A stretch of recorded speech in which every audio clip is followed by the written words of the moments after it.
várias ideologias, se existem várias noções do que é certo e errado, se tudo é relativo, eu posso escolher qualquer coisa, qualquer lei, qualquer modo de pensamento que vai justificar qualquer ação que eu queira.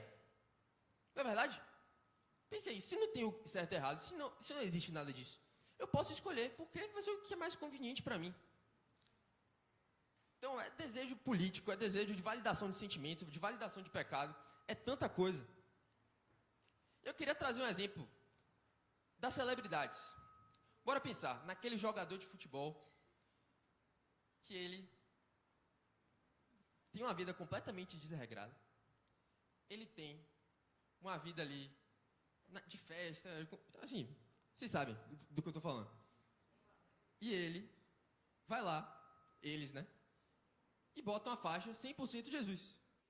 Não é verdade? Não, calma, não quero falar o nome de ninguém não, peraí. 100% Jesus. Bora pensar também ali numa menina do Instagram tal, que tem, que posta fotos de maneira vulgar, por exemplo. Tal coisa ali, só foto de biquíni e tal. Você olha a bio dela, uma cruz cristã. Essa mesma foto tem um versículo embaixo.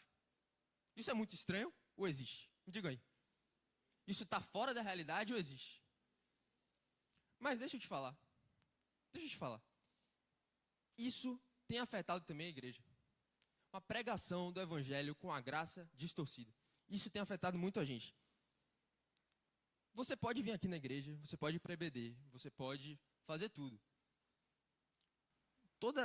Ali na sua bio do Instagram, tá @dosebva. Mas quais têm sido as músicas que você tem ouvido? O que é que você tem conversado sobre? O que é que você tem feito quando não tem ninguém te olhando? Como é você na escola? Você é a mesma pessoa que você é aqui na igreja? Esse evangelho de conveniência, esse falso evangelho, acaba sendo um álibi. Muita gente acaba usando o evangelho como álibi. O álibi, para quem não sabe, é, por exemplo, tem ali um roubo, por exemplo. E aí tem alguns suspeitos.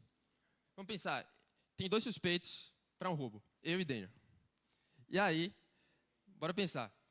Daniel, ele tem um álibi. O que é um álibi? Ele tem uma, digamos assim, onde ele estava na hora, exatamente. Ele estava aqui na NIJ, só que eu estava na rua, então provavelmente fui eu. Então, o que é como se fosse uma desculpa, é como se fosse algo que a gente usa para se safar da responsabilidade. A gente tem usado o evangelho dessa forma, o evangelho que é só de acordo com as nossas vontades, só de acordo com as nossas conveniências. E existe um espírito de falsos profetas atualmente que distorcem essa graça do Senhor. Essa graça, que é como se essa graça, porque Deus é misericordioso, porque Deus, Ele é muito bom, então a gente pode continuar vivendo a nossa vida de pecado e nada vai acontecer com a gente. A gente pode continuar vivendo a nossa vida desregrada, completamente longe de Deus e tá de boa, porque eu tenho @dosebva na minha bio do Instagram. Se Jesus foi alguém como eu devo ser alguém como ele. E aí, qual é esse padrão de Jesus? Qual é esse padrão que a gente precisa almejar? Qual é esse padrão que a gente precisa buscar? Paulo, na carta de Filipenses, no capítulo 2, a partir do versículo 5, ele vai falar: tenham em vocês a mesma atitude que houve também em Cristo Jesus, que, embora sendo Deus, não considerou o ser igual a Deus algo que ele devesse se apegar. Antes, a si mesmo se esvaziou, assumindo a forma de servo, tornando-se semelhante aos homens, e reconhecido em figura humana, presta atenção, a si mesmo se humilhou, tornando-se obediente até a morte, e morte de cruz. Esse é o padrão de Jesus. Obediência. Obediência até a morte. E eu não sei se você tem acompanhado as notícias, mas no Brasil e no mundo só tem crescido a quantidade de evangélicos. Nunca foi tão grande a quantidade de evangélicos. Mas por quê? Me diga aí. Porque a gente está praticamente à beira de uma 3ª guerra mundial. Porque nada muda. Por quê? Não tem mais bondade. Por quê? Mais pessoas não estão sendo ajudadas. Por quê? Mais pessoas não estão sendo... A fome não tem, por exemplo, diminuído.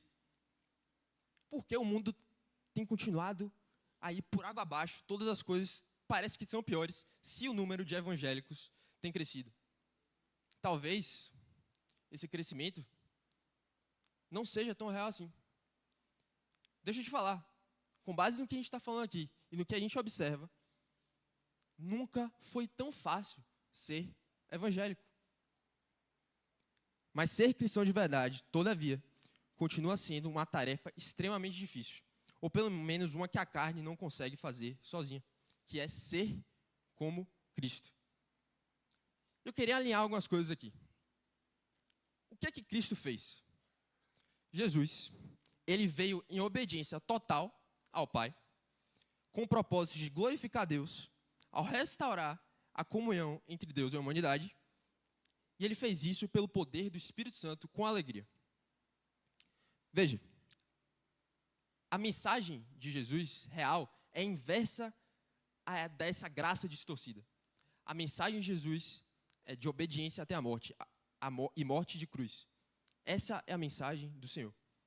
E hoje, nós temos esse Espírito Santo que nos capacita e nos conduz a viver a vida que Jesus viveu como imitadores dele até que ele retorne.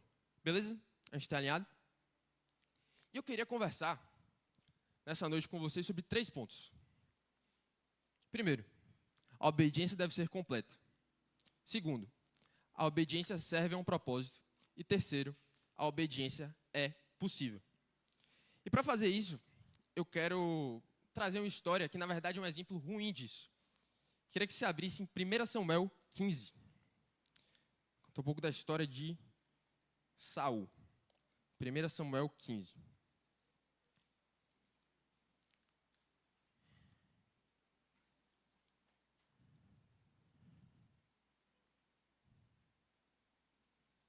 É uma história bem conhecida, gente, que provavelmente muitos de vocês já ouviram. Saul, o primeiro rei de Israel, ele era aconselhado, ele era conduzido ali pelo profeta Samuel, que é o nome desse livro. Samuel, ele ungiu Saul. Samuel, ele tinha essa tarefa, né, de aconselhar Saul, de trazer a palavra de Deus para Saul. E Deus, ele faz um pedido para Saul muito claro, mas que pode parecer estranho. Ele disse para Saul entrar em guerra com os amalequitas, que eram comandados pelo rei Agag. Lembre desse nome, Agag. E o Senhor mandou que Saul destruísse tudo, sem exceção nenhuma.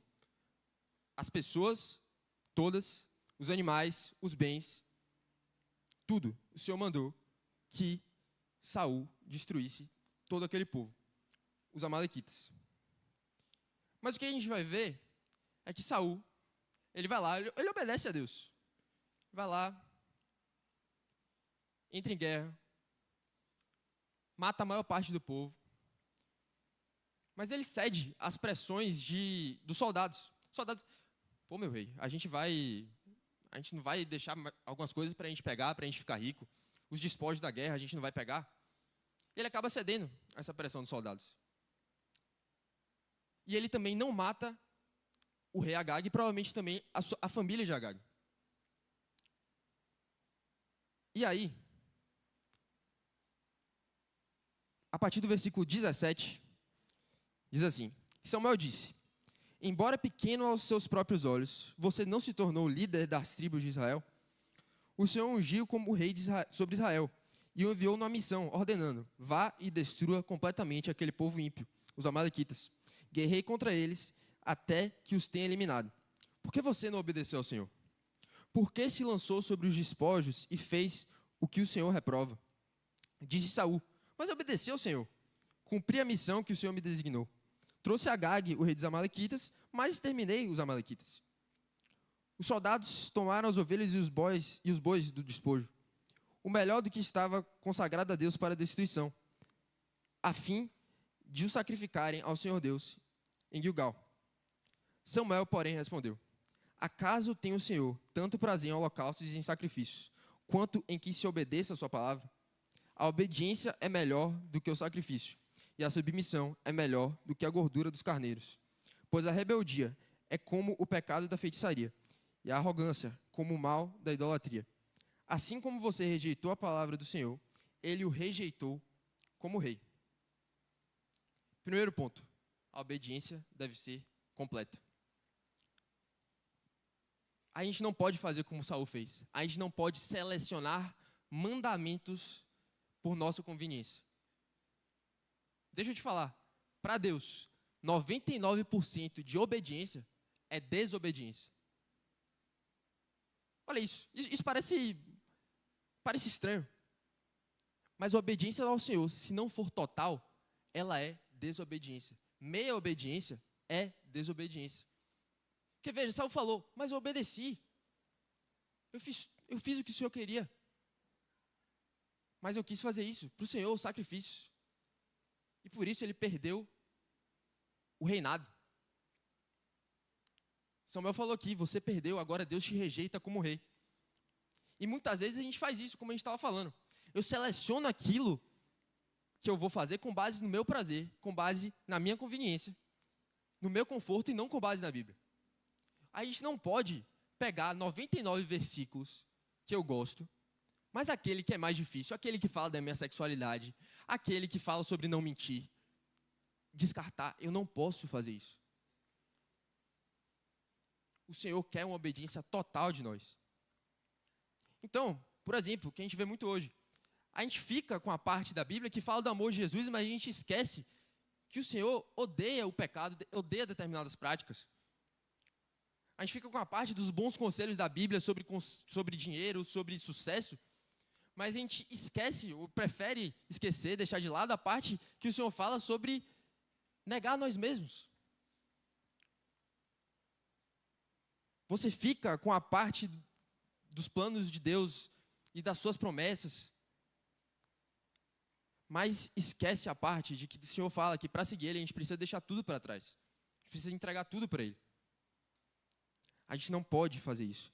Eu não posso interpretar a Bíblia de acordo com os meus sentimentos. Eu devo interpretar os meus sentimentos de acordo com a Bíblia. Vou repetir isso. Eu não posso interpretar a Bíblia de acordo com os meus sentimentos, mas devo interpretar os meus sentimentos de acordo com a Bíblia. A obediência precisa ser 100%. Abra agora em 1 João, capítulo 2, versículo 3. Por favor.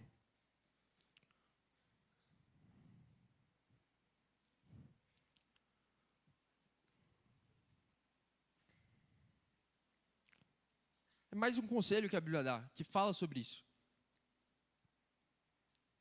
1 João, primeira carta de João, capítulo 2, versículo 3. Está lá no final da Bíblia.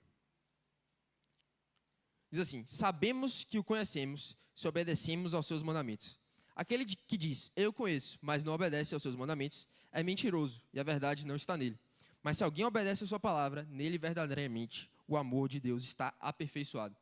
Dessa forma sabemos que estamos com ele. Aquele que afirma que permanece nele, deve andar como ele andou. Deve imitar a Cristo. E a gente não pode selecionar mandamentos de acordo com a nossa conveniência, mas a gente também não pode selecionar áreas da nossa vida. Nossa vida inteira precisa ser do Senhor. Então, por exemplo, Daniel, fala de você de novo.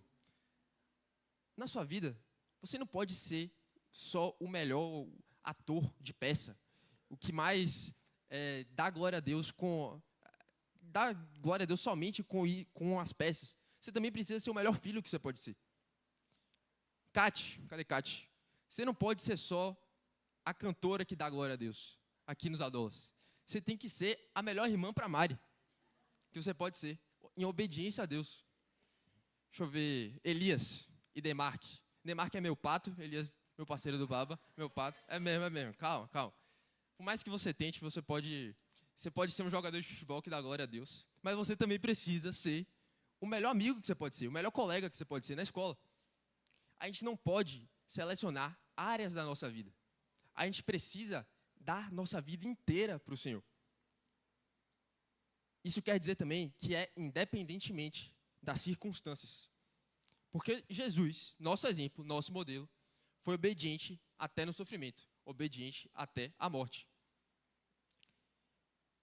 A gente não pode, gente, foca nisso aqui, se contentar com menos do que a perfeição. É claro, gente, que cada um tem seu processo, a santificação é um processo.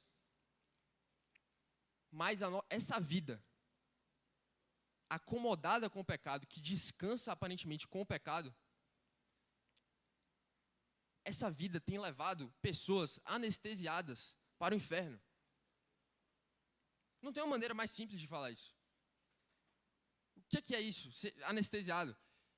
Uma pessoa que acha que está tudo bem, está com a vida de pecado, mas acha que está tudo certo. Mas esse caminho vai levar para a destruição. A obediência precisa ser completa. A vida evangélica dos dias atuais, gente, tem levado pessoas anestesiadas para a destruição. A gente precisa tomar muito cuidado, a gente precisa vigiar. Porque essa graça distorcida tem corrompido as nossas vidas. E até numa igreja como a nossa, que prega a palavra de Deus de uma maneira correta, que prega de verdade o evangelho da salvação, até estando numa igreja como a nossa, a gente pode acabar selecionando esses mandamentos, a gente pode acabar vivendo uma vida que Deus não quer que a gente viva. Que é uma vida acomodada com o pecado. A paz que Deus nos dá não é para que a gente descanse com o pecado. A gente deve estar sempre em paz, porque o Rei já venceu todas as adversidades do pecado, mas permanentemente inconformados com a nossa natureza pecaminosa, que ainda existe.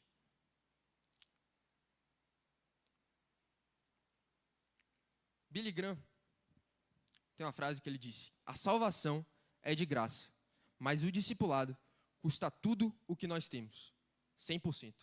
Uma vida com Jesus, madura, custa tudo o que nós temos. Esse é o primeiro ponto. A obediência deve ser completa. A gente não pode selecionar mandamentos, a gente não pode selecionar áreas da nossa vida que a gente precisa entregar para Jesus. A obediência deve ser completa. Segundo ponto. A obediência serve a um propósito. Diga comigo, propósito. Propósito. Boa. A primeira coisa que a gente precisa entender é que obedecer é para o meu bem. Deus, ele não habita onde existe pecado. Sem santidade é impossível ver a Deus, como fala no próprio livro de Hebreus. É impossível ver a Deus. Então, para que a gente possa conviver com o Senhor, para que a gente possa ter um relacionamento com o Senhor, a gente precisa ser santo. A primeira coisa que a gente precisa entender sobre o propósito é que a própria imitação de Cristo é o propósito da obediência. A gente deve, como discípulos, morrer para nós mesmos todos os dias, carregar a nossa cruz. Deus quer o nosso bem. O que Deus fala para a gente não são conselhos, não são mandamentos aleatórios. Ele quer o nosso bem, Ele quer que a gente tenha uma vida em plenitude, uma vida boa.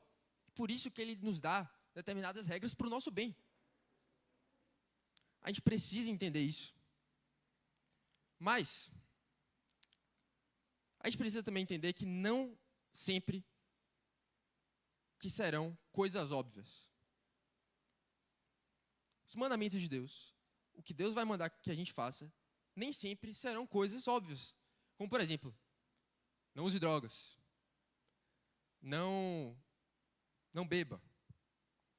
Nem sempre serão essas coisas. Um desses exemplos é essa regra, esse mandamento, essa ordenança que Deus fez a Saul. Na verdade, não é uma coisa óbvia do porquê o Senhor queria que Saul ele matasse todo aquele povo.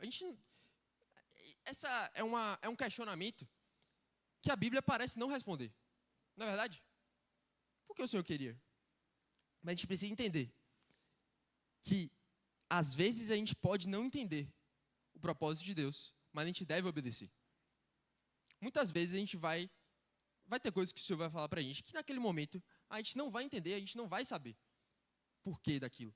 E existem coisas que Deus vai mandar a gente fazer e a gente nunca vai saber, nunca vai entender qual era o propósito daquilo. Saul, ele não sabia qual era o propósito completo de Deus mandar aquilo. E ele desobedeceu, e por isso ele perdeu o reino. Eu devo obedecer mesmo sem saber o propósito. Mas deixa eu te falar. A Bíblia, mesmo de uma forma escondida, ela fala qual é o propósito, qual seria o propósito de Saul fazer isso. Saul, como eu falei, foi o primeiro rei de Israel. Depois de Saul tiveram vários reis. Depois de Saul, Deus ungiu Davi, depois Salomão, depois Roboão, e na época de Roboão, que era o filho de Salomão, o reino se dividiu em dois. E aí começou a ficar um reino do norte, que era chamado de Israel, e o reino do sul, que era chamado de Judá. Passaram-se vários anos ali, e esses dois reinos acabaram indo para o exílio. O reino do norte foi primeiro para o exílio na Síria, que era o império dominante na época, e o reino de Judá foi para o exílio na Babilônia. O império da Babilônia foi o império que substituiu o império da Assíria. Depois do império da Babilônia, teve um império chamado Medo-Persa. Esse império Medo-Persa, ele começou, ele tinha... Quando esse império ele conquistou vários reinos, ele tinha a sua maior força, era com um rei chamado Ciro. Esse rei, ele viu que tinham vários povos ali exilados, e um desses povos que ele liberou, que ele deu liberdade para que voltassem para suas terras, foi o povo de Israel. Então, se você ler na história de Neemias, de Esdras, você vai descobrir que o povo de Israel ele foi exilado, ele saiu ali da terra que era a terra de Israel, e eles voltaram nessa época. Só que algumas pessoas ficaram. Alguns israelitas, alguns judeus já estavam ali acostumados e ficaram. Uma dessas pessoas foi Esther. Todo mundo aqui conhece Esther? Todo mundo já deve ter ouvido a história de Esther. Quando Esther, ela estava ali jovem, ela era uma jovem muito bonita, ela foi escolhida para ser esposa do rei Xerxes. Só que nesse meio tempo, tinha um cara que ele tinha o espírito do anticristo nele. Esse cara, ele queria muito destruir o povo judeu, que ainda habitava ali. Por alguns motivos pessoais, de inveja, enfim, ele queria destruir aquele povo. E se você olhar em Esther, capítulo 3, versículo 1, vai estar lá o nome desse cara, Amã, descendente de Agag. Você lembra quem é Agag, né? Não lembra quem é Agag? O rei que Saul não matou no tempo certo. Amã, o cara que queria destruir os judeus, era descendente de Agag. Olha isso. Existia um propósito no final das contas. Provavelmente Deus queria destruir esse povo para que no futuro o povo dele não fosse destruído ali na Pérsia. Olha isso. Existia um propósito no final das contas. Saul, ele desobedeceu. E por isso ele perdeu perdeu o reinado. Mas ele perdeu algo muito maior do que isso. Ele perdeu o seu lugar no propósito do Rei dos Reis. Ele desobedeceu e por isso ele saiu do propósito de Deus.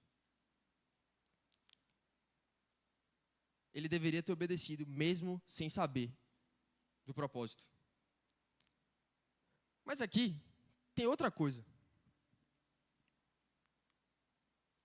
Amã, ele era esse cara que queria destruir os judeus, mas se você ler o livro de Esther, você vai descobrir que no final das contas, o povo de Deus foi salvo, por causa da vida de Esther. Então olha isso. Você concorda que o propósito de Deus foi cumprido mesmo assim? Mesmo com a desobediência de Saul, o propósito de Deus foi cumprido. Saul desobedeceu, saiu do lugar de rei. Então Deus ungiu Davi. Saul, ele não matou Agag no tempo certo. E o Senhor escolheu Ester para salvar o seu povo na época da Pérsia. O que é que a gente precisa entender? A obediência, ela serve a um propósito, mas Deus não precisa de nós. O Senhor, ele pode usar qualquer um, ele pode fazer o que ele quiser. Ele não precisa de você. Isso parece ser completamente em desacordo com a graça de Deus. Mas deixa eu te falar, Deus te ama. Deus quer ter um relacionamento com você. Deus enviou seu único filho para que você pudesse ter vida e vida eterna. Mas ele é autossuficiente. Ele é soberano. Tempo de retiro, gente, é tempo de conversas maduras. Eu preciso te falar, Deus não precisa de você. Então, a gente não pode brincar com Deus, gente. O Senhor é misericordioso, mas Ele não é tolo. A gente não pode viver uma vida fazendo Deus de bobo. Deus, gente, não está a nosso dispor. A gente não pode viver uma vida achando que Deus deve algo para a gente. Deus não precisa de você, mas Ele te dá a oportunidade, a chance, a honra de ser coparticipante do propósito dEle. A gente precisa aproveitar isso. Mas o Senhor, Ele usa quem Ele quiser. A gente precisa entender isso, porque se a gente não entender isso, se a gente achar que Deus precisa de nós para fazer alguma missão, a gente vai fazer essa missão quando a gente quiser. Deus me chamou para ser influencer no Instagram. Deus me chamou para eu pregar a palavra no Instagram. Através do meu Instagram, pregar a palavra. Eu fico ali, pensando, como é que eu vou fazer isso, tal. Eu tenho essa mensagem clara do Senhor, tal. Primeira coisa é a gente ficar acomodado. E a segunda é que se a gente achar que Deus precisa da gente, a gente vai fazer o que a gente quiser. A gente vai viver essa graça distorcida.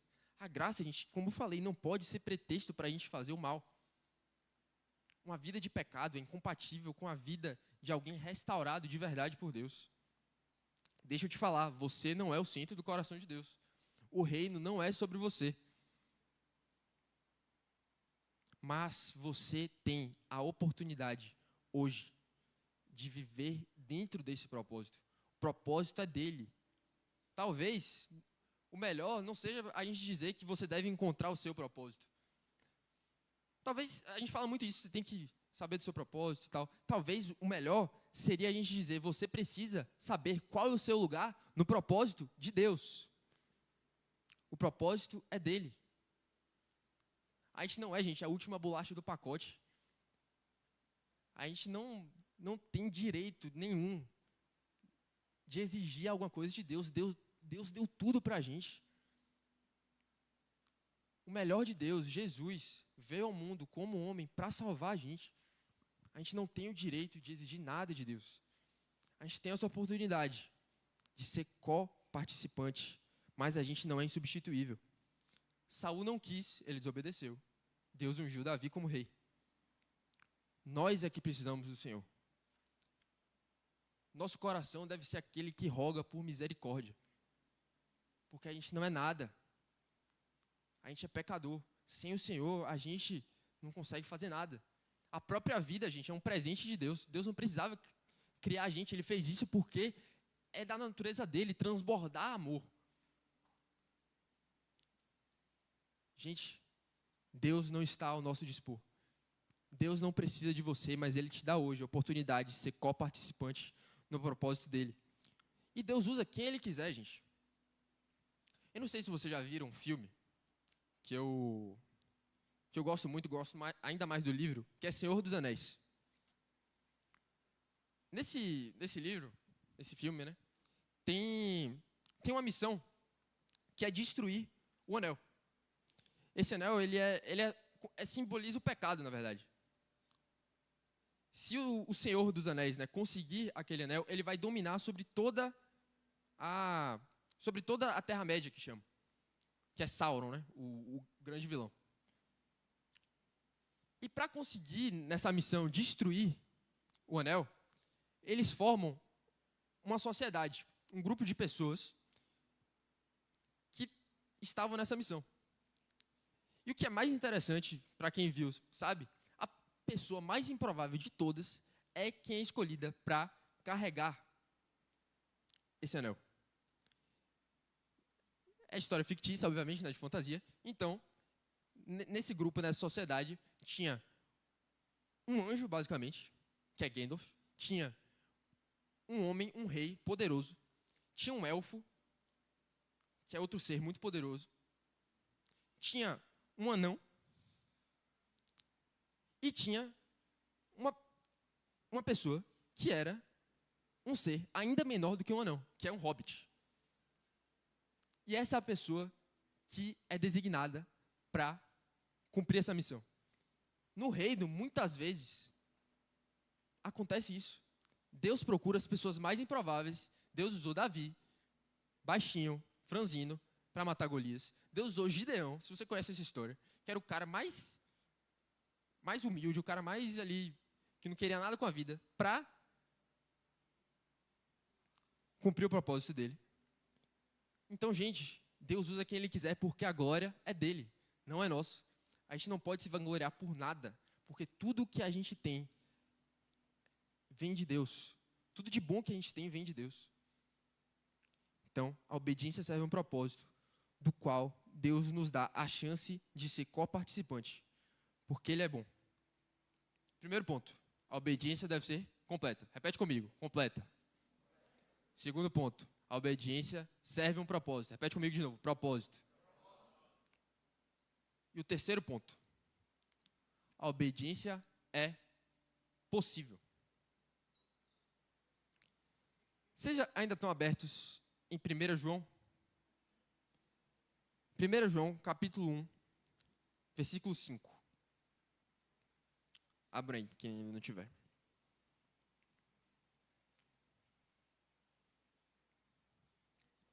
Antes de você abrir, diga comigo agora, possível. Boa. 1 João, capítulo 1, versículo 5.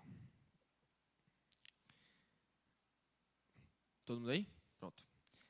Esta é a mensagem que dele ouvimos e transmitimos a vocês.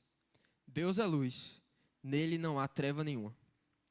Se afirmamos que temos comunhão com ele, mas andamos nas trevas, mentimos e não praticamos a verdade. Se, porém, andarmos na luz, como ele está na luz, temos comunhão uns com os outros, e o sangue de Jesus, seu Filho, nos purifica de todo pecado.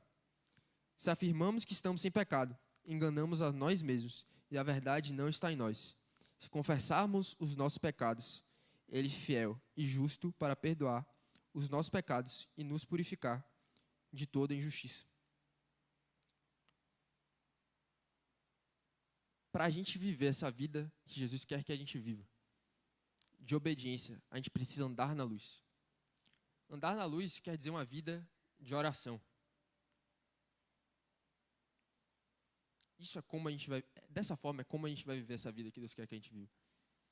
Esse padrão, que é muito difícil de alcançar, esse padrão de Jesus, obediência 100%, obediência em todas as áreas da nossa vida, essa obediência que é de acordo com o propósito, mas ela também é possível.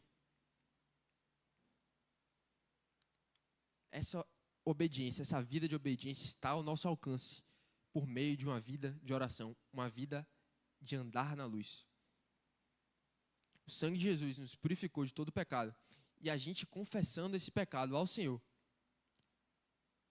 andando na luz, vivendo uma vida de oração, essa vida de Jesus começa a ser aperfeiçoada em nossa vida. A vida de Jesus começa a ser a nossa vida. Não somos mais nós que vivemos, mas Cristo que vive em nós. De maneira prática, queria que você pensasse, vida de oração e vida de pecado são inversamente proporcionais. Ou seja, quanto mais eu tenho a vida de oração, menos eu vou pecar. Mas não pense por nenhum momento que isso quer dizer que pelo meu esforço, através da minha força, eu vou ter uma vida sem pecado. Porque vida de oração é exatamente o contrário disso. Vida de oração quer dizer uma vida de entrega, uma vida em que você reconhece o quanto que você é podre, o quanto que você é ruim. E você se entrega cada vez mais, você dá a direção da sua vida, a condução da sua vida para o Senhor. Essa é a vida de obediência, que é direcionada pelo Espírito Santo. Todo declínio espiritual, gente, começa com a negligência da oração. No capítulo seguinte, ali do livro de Samuel, que a gente leu a história de Saul, a gente vai ver que Saul ele estava com dificuldade, ele estava negligenciando o lugar secreto, ele estava sendo atormentado. Muito provavelmente por causa disso, porque ele não estava tendo um relacionamento com Deus sério, foi que ele não conseguiu obedecer.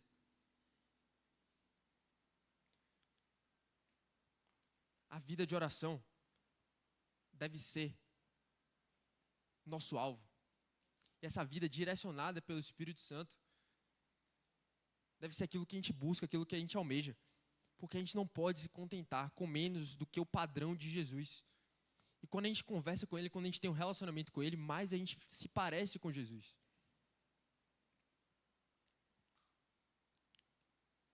E essa oração é porque a gente quer estar com o Senhor, porque é bom estar na presença do Pai.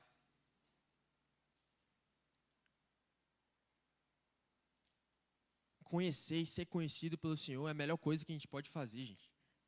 Essa vida é oração, essa vida de contato direto com o Senhor. Porque essa morte na cruz, ela nos deu salvação e nos deu acesso direto ao Pai. O véu foi rasgado. Deus habita em nós, o Espírito Santo habita em nós e é possível viver a vida que Deus quer que a gente viva. É possível obedecer ao Senhor. É possível.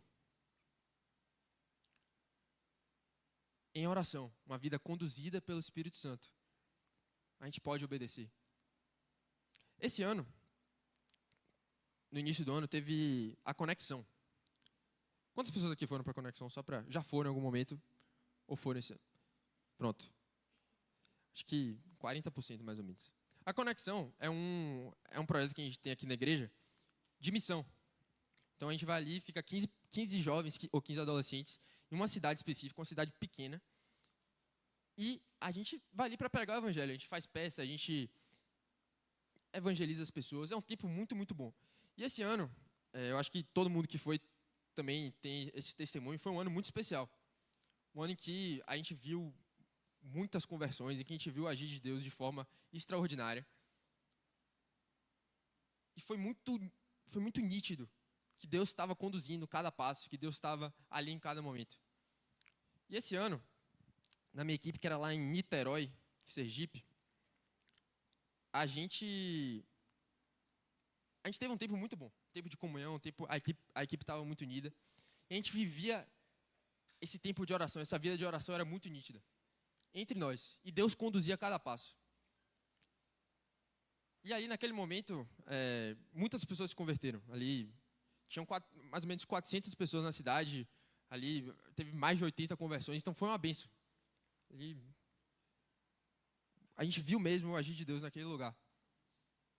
E a gente mal tinha tempo para fazer muita coisa. Porque, normalmente, na segunda semana, tem alguns espaços livres ali.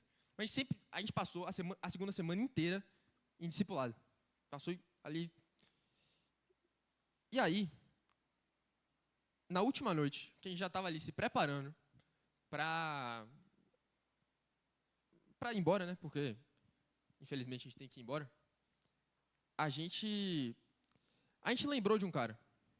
Era um cara bem estranho, que o nome era Chico. Ele vivia numa casa completamente abandonada. Completamente. Completamente abandonado. Era um cara ali muito estranho. E a gente foi na casa dele. Ali, bora ver lá. Bora ver lá onde é que está esse cara. A gente foi lá e a gente não encontrou ele. Ele não estava na casa dele. E a gente falou, tá bom, bora lá. Bora ver se ele está no bar. Porque é o lugar que ele normalmente fica. bora lá. Era uma cidade que era uma rua só, basicamente. E a casa dele era aqui.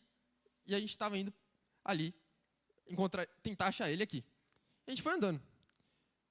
Quando a gente estava ali, andando, quase chegando no lugar que a gente queria, um cara que a gente não tinha visto em 15 dias, a cidade era minúscula, a gente não tinha visto esse cara, falou assim: ô, vocês são os caras que vieram aqui, foi?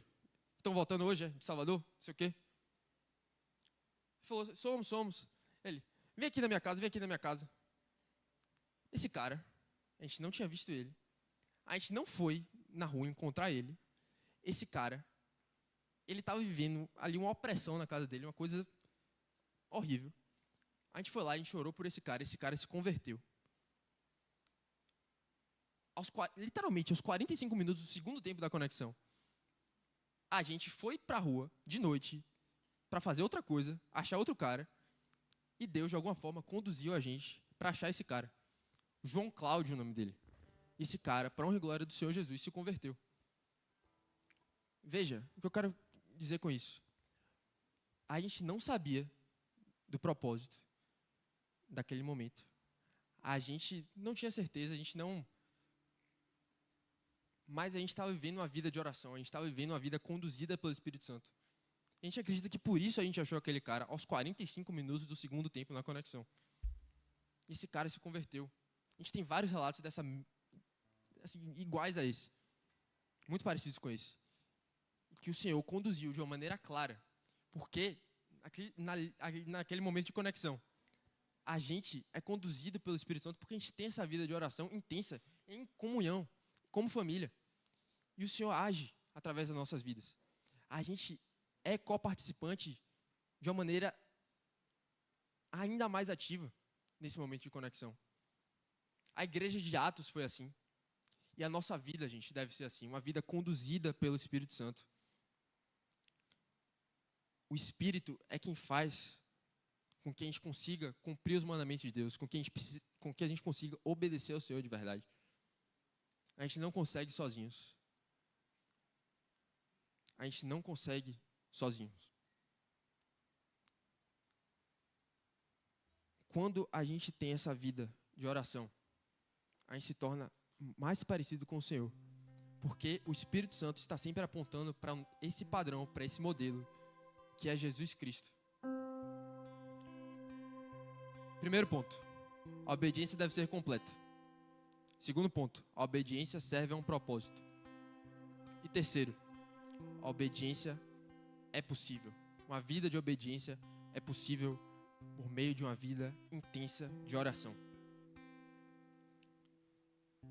Deixa eu te falar, nas decisões importantes da sua vida, você precisa de Jesus. Você precisa da condução do Espírito Santo. Vestibulares, provas, concursos, finais de campeonatos, apresentações, em lutos, em términos de namoro, em frustrações, notas baixas, demissões, você precisa da condução do Espírito Santo. Mas você também precisa dessa condução nos momentos que aparentemente está tudo de boa. Sem essa condução, sem essa vida de oração, nossa vida é completamente sem sentido. A imitação de Cristo, o padrão que Jesus quer que a gente viva, só é possível através do Espírito Santo. E a gente vai orar sobre isso hoje. Mas antes, gente, eu queria trazer que talvez seja um quarto ponto. A obediência, ela vale a pena. Filipenses 2. Se você puder abrir, Filipenses 2, versículo 5.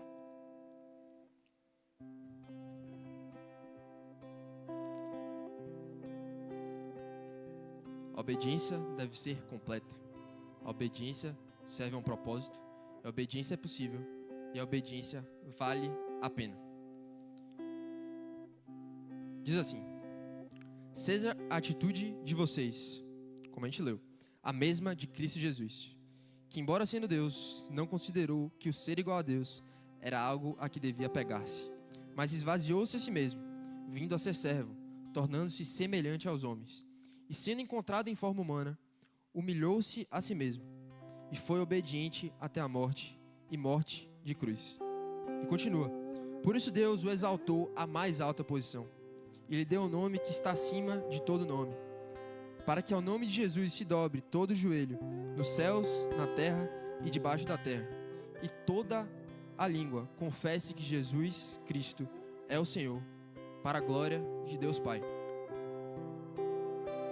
Em Romanos 8,17 vai dizer que se somos filhos, então somos herdeiros, herdeiros de Deus e co-herdeiros com Cristo, se de fato participamos dos seus sofrimentos, para que também participemos de sua glória. Lá no final dos tempos, aqueles que têm Jesus Cristo impresso no coração terão um galardão, uma recompensa muito maior do que a gente pode imaginar. Mas deixa eu te falar uma coisa. O maior galardão, a maior recompensa que a gente pode ter, nós já temos. A melhor coisa que pode acontecer na minha e na sua vida é ter um encontro com Jesus. Cristo é tudo que Deus pode nos dar. Ele, que é digno de toda imitação, que é digno de toda honra, de toda glória, nos amou. Essa é a maior história já contada. Cristo nos amou. E hoje Ele pede que a gente faça o que Ele fez, que é entregar aquilo que Ele tinha. A maior coisa que Deus poderia nos dar, Ele já nos deu, que é Jesus. E a gente pode ter um encontro com Ele hoje. A gente pode ter um encontro com Ele todos os dias. Ele sofreu essa morte de cruz. Ele foi obediente até a morte de cruz. Mas deixa eu te falar, a cruz está vazia. Nosso Redentor ressuscitou. E essa vida está disponível para mim e para você. E ela vale a pena, ela é maravilhosa. O maior galardão que a gente pode ter é Jesus na nossa vida. É ter um encontro real com Jesus.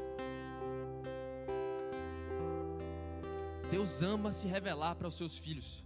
Quem abre nossos olhos, gente, é o Espírito Santo. Você pedir isso para o Senhor. Senhor, me encontra. Fique de pé.